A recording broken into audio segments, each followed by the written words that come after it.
নির্বাচন যত ঘনায় টুপির দোকানের তত টুপি বিক্রি বেশি।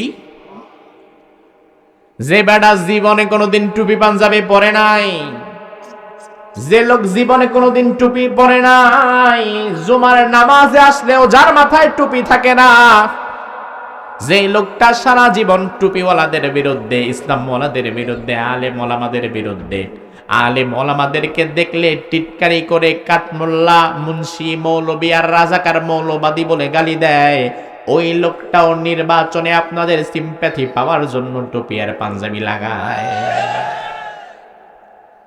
এরপরে বোম মারলেও 5 ওয়াক্ত নামাজের জীবনে কোনোদিন তারে আপনি পাইতেন না, জুমার নামাজেও মাঝে মাঝে আসে না। ওই লোকটা হঠাৎ করে এমন হিদায়াত পেয়ে যায় নির্বাচনের আগে, ওই হিদায়াতের ঠেলায় জোহরের সময় আইসা গেছে আপনাদের উত্তরপাড়ার মসজিদে। আইসা দেখে উত্তরপাড়ার মুসল্লিরা নামাজে দাঁড়িয়ে আছে। এখন আমি নেতা যদি বাইরে দাঁড়ায় থাকি, মুসল্লি যদি নামাজে দাঁড়ায়, তাহলে দেখতে কেমন দেখা যায়?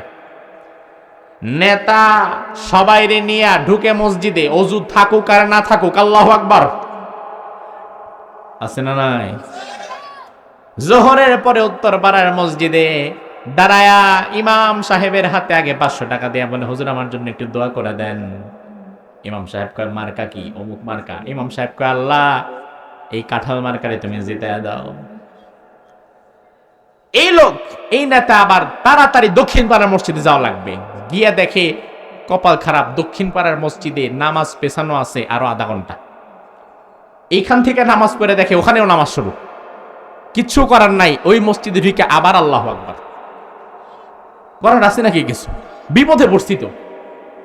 এমনিতে জীবনে কোনোদিন নামাজে পাওয়া যায় না, আর নির্বাচনের সময় জোহরের নামাজ হয়তো 3 মসজিদে গিয়া 3 বার নিয়ত করা লাগে। আছে না নাই? ইমাম সাহেবের হাতে ধরা দেয় 500 টাকা। ইমাম সাহেব কয় আল্লাহ তুমি কাঁঠাল মার্কারে জিতায় দাও। আসরের সময় প্রার্থী আরেকটা আসে, আয়েশা বলে হুজুর আমি স্বতন্ত্র, আমার মার্কা জাম। হুজুর কয় আল্লাহ তুমি জামেরে জিতায় দাও। হুজুরের হাতে দেয় 1000। মাগরিবের সময় আরেকজন আসে, হুজুরের হাতে আরো 1500 দেয়। হুজুর আবার দোয়া করে আল্লাহ তুমি লিসুরেও জিতায় দাও, অমুকরে জিতায় দাও, তমুকরে জিতায় দাও। একই ইমাম সাহেব একই মসজিদের মিম্বারে বসে সমাজের 5-7 জন নেতার জন্য দোয়া করে, এমন আছে না নাই? এরা কত বড় বাটপার দেখেন। অথচ ওই লোক নিজেও জানে যে আমি যে সবার জন্য দোয়া করতেছি, জিতবে তো একজন, তা আমার দোয়া তো সবার জন্যই চলতেছে। আমার আলেমেরা, ইমাম সাহেবেরা নিজেদের ব্যক্তিত্ব ধরে রাখেন। 500 টাকা আর 1000 টাকার জন্য কোন জালিমের পক্ষে যদি জেনে শুনে আপনি দোয়া করেন, তাহলে বালামের মতো আল্লাহ তাআলা আপনার জিহ্বাটাকেও বের করে দিতে পারে। কোন জালিমের পক্ষে যেন আপনার দোয়া না যায়। আপনি যদি জানেন যে লোকটা জালিম, লোকটা খারাপ, লোকটা হাইজাকার, লুটেরাজ, মানুষের জমি আত্মসাৎকারী, এই লোকের দ্বারা সমাজের মানুষের অনিষ্ট হয়, ক্ষতি হয়, সে জুলুমবাজ, দাঙ্গাবাজ, চাঁদাবাজ, এমন ব্যক্তির জন্য দোয়া করা কি হালাল না হারাম? জায়েজ না নাজায়েজ? ফতো আপনারাই দিয়েছেন। আমার ভাই লক্ষ্য করেন, বালামের জিহ্বা রব্বুল আলামিন টান দিয়ে বের করে দিয়েছে। সারা জীবন সে ছিল পথভ্রষ্ট, তার ঈমানটাও নষ্ট হয়ে গেছে। তাইলে বনি ইসরাইলের সবচেয়ে বড় আল্লাহর ওলিও যদি মৃত্যুর আগে তার ঈমান নিয়ে মরতে না পারে, তাইলে আপনি আমি কে? ঈমান এত গুরুত্বপূর্ণ বিষয়। বিশ্বনবী হাদিসের মধ্যে বললেন, ইন্না বাইনা ইয়াদাই সাতি ফিতানান কাকিতাইল লাইলিল মুযলিম ইউসবিহু রাজুলু ফিহা মুমিনান ওয়া ইউমসি কাফিরা। এমন একটা জামানা কিয়ামতের পূর্বে আসবে, ওই জামানায় সকাল বেলায় ইমানদার থাকবে, আবার সন্ধ্যা বেলায় বেঈমান হবে। সন্ধ্যা বেলায় ইমানদার থাকবে তো সকাল বেলা আবার বেঈমান হয়ে যাবে। অর্থাৎ 24 ঘন্টা নিজের ঈমানটা ঠিক রাখতে পারবে না। এমন কথা বলবে যে কথার দ্বারা ঈমান শেষ, এমন কাজ করবে যে কাজের দ্বারা ঈমান শেষ, এমন চিন্তা মাথায় ঢুকাবে যে চিন্তার দ্বারা ঈমান শেষ। আমার ভাই, আপনার কি মনে হয় ক্ষণে ক্ষণে যে মানুষ ঈমান ভেঙে ফেলবে, দুনিয়ার লোভে যে মানুষ ঈমান বিক্রি করে দিবে, এমন জামানা কি 100 বছর পরে আসবে নাকি বর্তমান চলছে? বর্তমান চলছে। এখন আমাদের মূল বিষয় হচ্ছে আমরা আরেকজনকে খোঁচা দেব না। আল কাইস মান দানা নাফসাহু ওয়া আমিলা লিমা বাদাল মাউত ওয়াল আজিজ মান ইত্তাবা হাওয়াহু ওয়া তামান্না আলাল্লাহ। প্রকৃত বুদ্ধিমান ওই ব্যক্তি যে অপরের চিন্তা না করে নিজের চিন্তায় ব্যস্ত থাকে। আমরা ঈমান ভাঙার কারণগুলো আরেকজনকে খোঁচা দেওয়ার জন্য বলবো না, শুনবো না। আমরা ঈমান ভাঙার কারণগুলো আলোচনা করব এজন্য, আল্লাহ না করুক কারণগুলো জানার পরে যদি দেখি আমার নিজের ঈমানেও কোনোদিন ভেজাল হয়ে গেছিল, তাইলে আজকের এই মুহূর্তে তওবা করে আবার নতুন ভাবে ঈমান আনার একটা সুযোগ আছে না নাই? কিন্তু আপনি যদি নাই জানেন যে আপনার ঈমান আছে না গেছে, এই ভাঙা ঈমান দিয়ে মরে যাবেন, আখিরাতে আল্লাহর দরবারে পার পাবেন না। এজন্য ঈমান ভাঙার যে কারণগুলো আছে সে কারণগুলো আমরা জানবো ইনশাআল্লাহ। আমার ভাই, বেশি কষ্ট আপনাদের হবে না। ঈমান ভাঙার মৌলিক বড় বড় কারণ হচ্ছে তিনটা। জোরে কোন কয়টা? জবাব দেন। ঈমান ভাঙার মৌলিক কয়টা কারণ? কয়টা? তিনটা। এই তিনটি কারণ আমরা ভালো করে জানবো। আমাদের কারো ঈমানে যদি কোনো দুর্বলতা, কোনো সমস্যা, কোনো ত্রুটি আমরা নিজেরা লক্ষ্য করতে পারি তিনটি কারণের সাথে মিলিয়ে, তাহলে নিজেদের ঈমানকে নতুনভাবে নবায়ন করে পথ চলবো। রাজি আছেন তো ইনশাআল্লাহ? আমার ভাই, ঈমান ভাঙার এক নাম্বার কারণ হচ্ছে কুফর। ঈমান ভাঙার এক নাম্বার কারণ কি? কুফর মানে হচ্ছে হুয়া জুহুদুল ওয়াহদানিয়াহ আবিন নবুওয়াহ আবিশ শরিয়াহ। কুফর মানে হচ্ছে আল্লাহর একত্ববাদ অথবা রাসূলের রিসালাত অথবা শরিয়াতের কোনো বিষয়কে কেউ যদি অস্বীকার করে তাহলে সেটা কুফরি হয়ে যায়, অস্বীকার করা হয়ে যায়, কুফরি হয়ে যায়। আর কুফরি কেউ যদি করে, অস্বীকার কেউ যদি করে, সে কাফের হয়ে যায়, তার ঈমানটা ভেঙে যায়। আল্লাহর একত্ববাদ অথবা রাসূলের রিসালাত অথবা ইসলামের কোনো একটা অংশ, এই 30 পারা কোরআনের কোনো একটি অংশকে কেউ যদি অস্বীকার করে তাহলে কি তার ঈমান আছে না গেছে? এই যে 30 পারা কোরআন, ঈমানদার হবে সেই ব্যক্তি 30 পারা কোরআনের 30 পারাই মানবে যেই ব্যক্তি, ঠিক কিনা? কোন মানুষ যদি সব মানে, একটা আয়াত মানে না, সে কি ঈমানদার না কাফের? বাংলাদেশে একটা সম্প্রদায় আছে, তাদের নাম হচ্ছে কাদিয়ানি। নাম শুনেছেন তো? কাদিয়ানি। আজকেও আমি কাদিয়ানিদের মসজিদের পাশ দিয়ে আসছি ঢাকা থেকে। ঢাকার বকশীবাজারে তাদের মসজিদ। আহমদিয়া মুসলিম জামাত তারা নিজেদের দাবি করে। বেশ কয়েক বছর আগে আমি একবার জোহরের সময় তাদের মসজিদে গেলাম। নামাজ পড়ি নাই যদিও, আমি দেখলাম তাদের নামাজ, আযান, ইকামত কি ধরনের। কারণ দুনিয়ার সব ওলামায়ে কেরাম, সব মাযহাবের ইমামগণ, সকল আলেমগণ ইজমাই ফতোয়া হচ্ছে যারা কাদিয়ানি তারা মাশাআল্লাহ কাদিয়ানিরা কাফের। তো আমি দেখলাম যে কাদিয়ানিদের আযান আমাদের আযান এক, তাদের নামাজ আমাদের নামাজ এক, তাদের রোজা আমাদের রোজা এক, সব এক। শুধু ঝামেলাটা করেছে কোরআনে কারীমের সূরা আহজাবের ওই আয়াতে, যে আয়াতে আল্লাহ রাব্বুল আলামিন বলছেন, মা কানা মুহাম্মাদুন আবা আহাদিম মির রিজালিকুম ওয়ালাকিন রাসূলুল্লাহি ওয়া খাতামান নাবিয়্যিন। আমার নবী দুনিয়ার কোনো পুরুষ সন্তানের পিতা নয়। রাসূলুল্লাহকে আল্লাহ তাআলা পুরুষ সন্তান যা দিয়েছিলেন সব আল্লাহ তাআলা আবার নিয়েও গিয়েছেন। রাসূলুল্লাহর কোনো ছেলে দুনিয়াতে জীবিত ছিলই না। রাসূল বললেন, আমার নবী কোনো পুরুষ সন্তানের পিতা নয়, আর আমার নবী শুধু নবীও নয়, খাতামান নাবিয়্যিন, আমার নবী হচ্ছে কিয়ামত পর্যন্ত দুনিয়ার জন্য প্রেরিত হওয়া শেষ নবী। তাহলে আমাদের নবী কি শুধু নবী না শেষ নবী? আমাদের নবীর পরে কিয়ামতের আগ পর্যন্ত দুনিয়াতে আর কোন নবী আসবে? কাদিয়ানীদের আপত্তির জায়গা এটাই। তাদের কথা হচ্ছে, হ্যাঁ রাসূল শ্রেষ্ঠ নবী, বড় নবী, কথা ঠিক। তবে তারা বলে আমরা রাসূলকে শেষ নবী মানতে পারি না, কারণ শেষ নবী আমাদের আরেকজন ছোটখাটো নবী আছে, গোলাম আহমদ কাদিয়ানী, সে রাসূলের পরে আরেকজন সহকারী ছোটখাটো নবী। কোরআনে কারীমের সব অস্বীকার করা লাগে নাই। যেখানে আল্লাহ বলেছেন খাতামান নাবিয়্যিন, আমার নবী শেষ নবী, ওই আয়াতের কেবলমাত্র একটা শব্দকে সে অস্বীকার করেছে।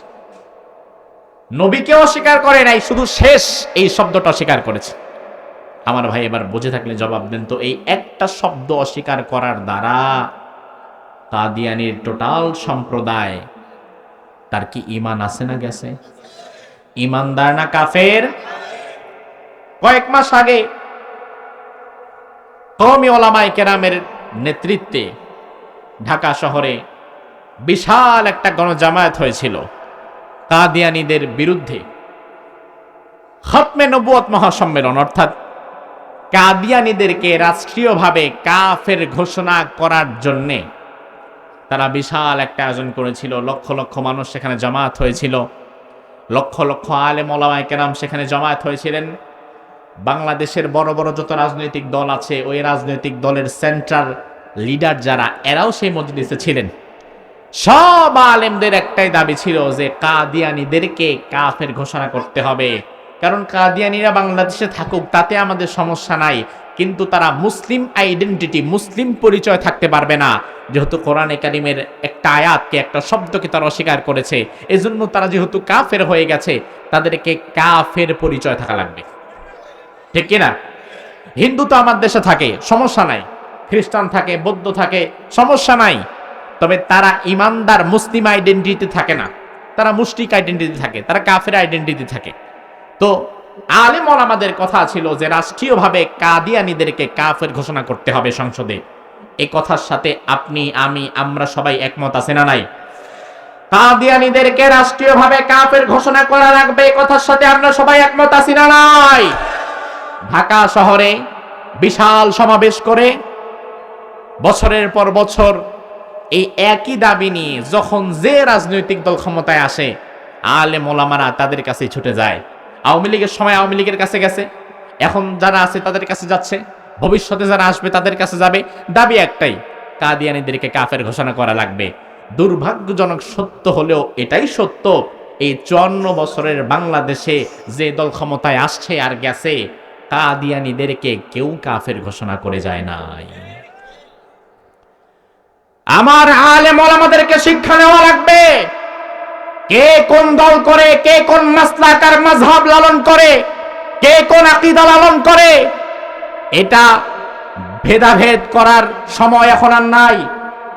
আপনারা 54 বছর সব বাদ দেন, রাষ্ট্রীয়ভাবে শুধুমাত্র কাদিয়ানীদেরকে কাফের ঘোষণা করবেন। কখনো তার কাছে, কখনো আরেকজনের কাছে, কখনো ডানে, কখনো বামে, কত জায়গায় দৌড়াইছেন, লাভ হয় নাই। ঐক্যবদ্ধ হয়ে একসাথে দাঁড়িয়ে যান। আগামীর সংসদে আর কোন দলের কাছে, কোন নেতার কাছে গিয়ে দাবি জানাতে হবে না, ভিক্ষার ঝুলি নিয়ে দাঁড়াতে হবে না। ঐক্যবদ্ধ হয়ে নিজের সংসদে যাওয়ার চেষ্টা করেন, নিজের হাতে কলম ধরে কাদিয়ানীদেরকে কাফের নিজেই লিখে দিয়ে আসবে।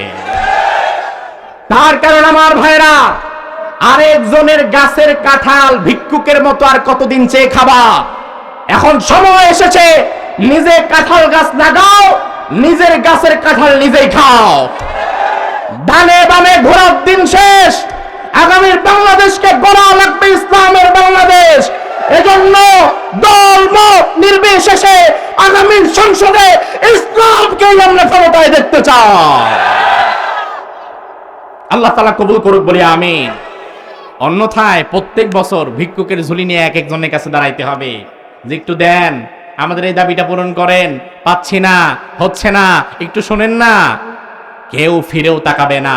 এখন সময় এসেছে নিজের হক নিজেকে বুঝে নেওয়া লাগবে, ঠিক কি না? নিজের হক নিজে বুঝে নেন, আর মানুষের পেছনে দৌড়ায় লাভ নাই।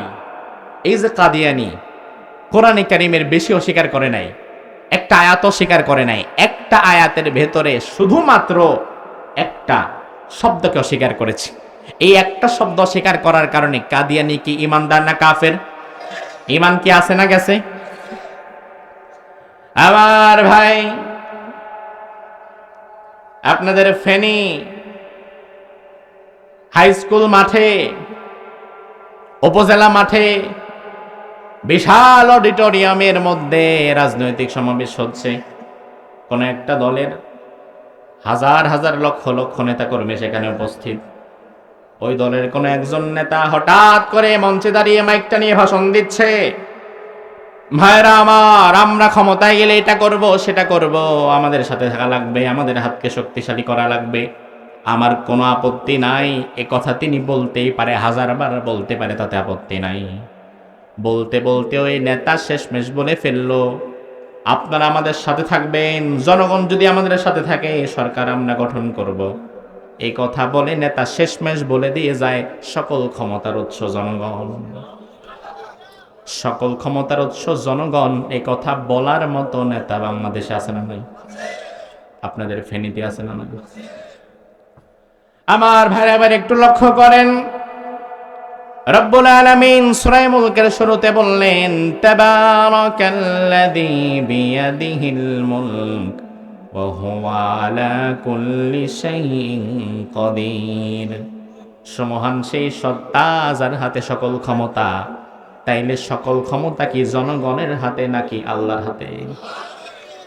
আবার আল্লাহর কাদের মধ্যে বললেন, আন্নাল কুওয়াতা লিল্লাহি জামিআ, সকল ক্ষমতা আমি আল্লাহ তাআলার হাতে, ক্ষমতার একচ্ছত্র মালিক আমি আল্লাহ তাআলা। কোরআনে রব্বুল আলামিন একবার দুইবার নয়, অসংখ্য জায়গায় অসংখ্যবার বলেছেন সকল ক্ষমতার উৎস আল্লাহ। আর তোমার নেতা মঞ্চে দাঁড়ায় বলে গেল সকল ক্ষমতার উৎস জনগণ।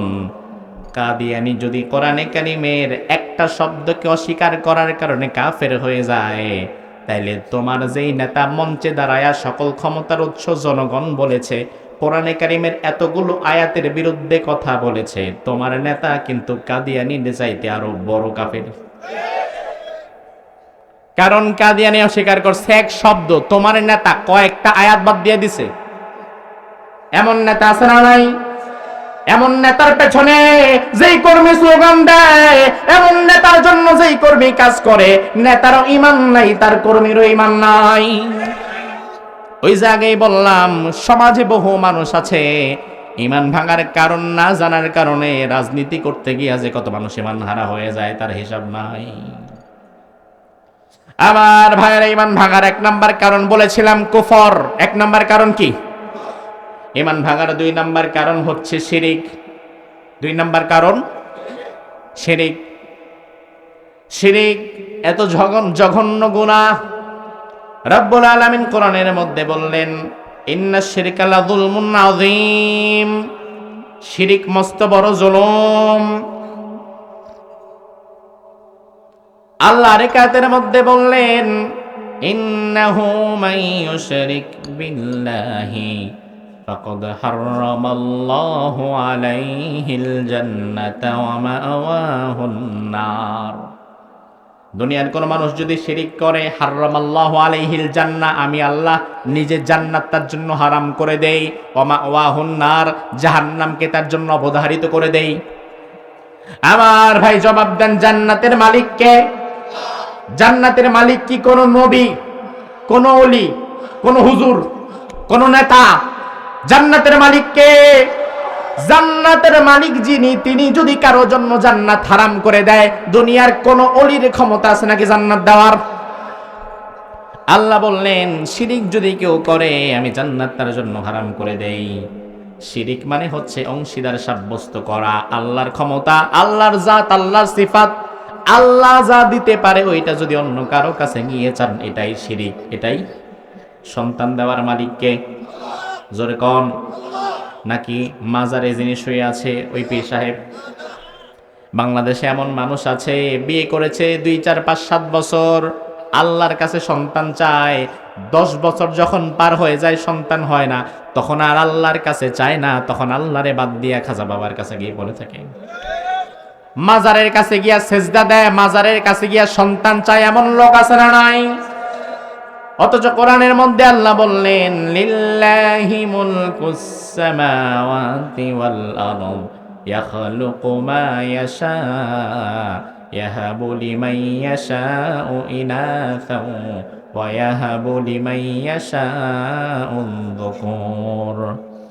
আমি আল্লাহ রাব্বুল আলামিন আকাশ ও জমিনের মালিক। আমি আল্লাহ যাকে চাই তারে সন্তান দেই, আমি আল্লাহ যারে চাই তারে পুত্র দেই, আবার আমি আল্লাহ যারে চাই তারে পুত্র কন্যা দুইটাই দেই, আবার আমি আল্লাহ যারে চাই না তারে একটাও দেই না।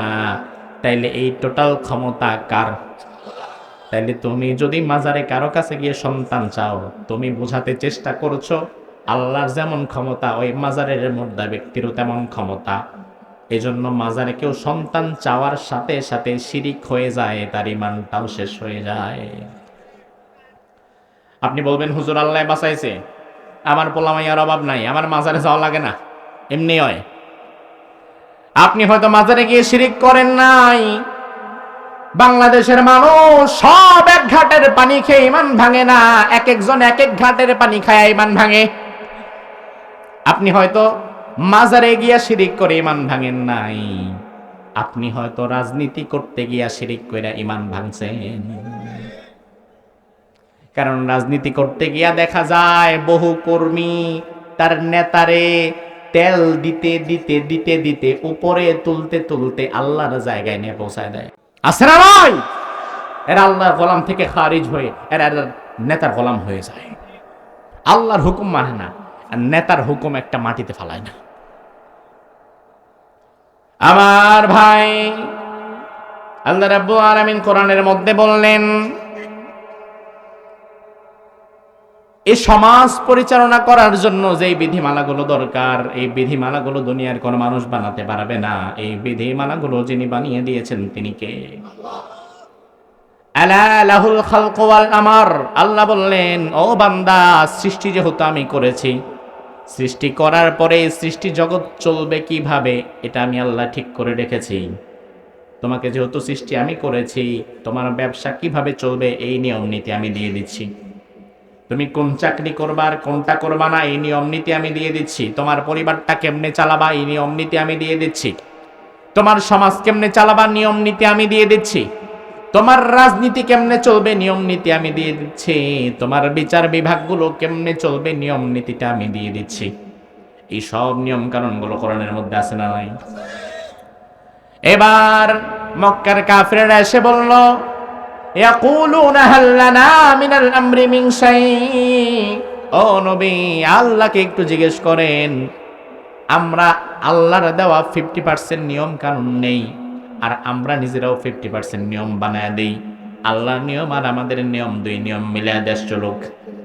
হাল লানা মিনাল আমরি মিন শাই, আমাদের কোনো কিছু দেওয়ার মতো সুযোগ আছে নাকি? কাফিররা বলতো হাল লানা মিনাল আমরি মিন শাই, যে আমাদের কোনো কিছু দেওয়ার মতো সুযোগ আছে না? রাসূল বললেন, আল্লাহ রাব্বুল আলামিন ওহী করে দিলেন, ও নবী আপনি জানায়া দেন, কুল ইন্নাল আমরা কুল্লাহু লিল্লাহ। নতুন ভাবে দুনিয়ার কারো কাছ থেকে একটা নিয়ম নেয়ার কোনো দরকার নাই। নিয়ম নীতি নেওয়া যাবেও না, কোনো আইন কানুন নতুন ভাবে নেওয়া যাবেও না, বরং আমি আল্লাহ যে নিয়মে দেশ চালাতে বলছি সেভাবেই চালাতে হবে।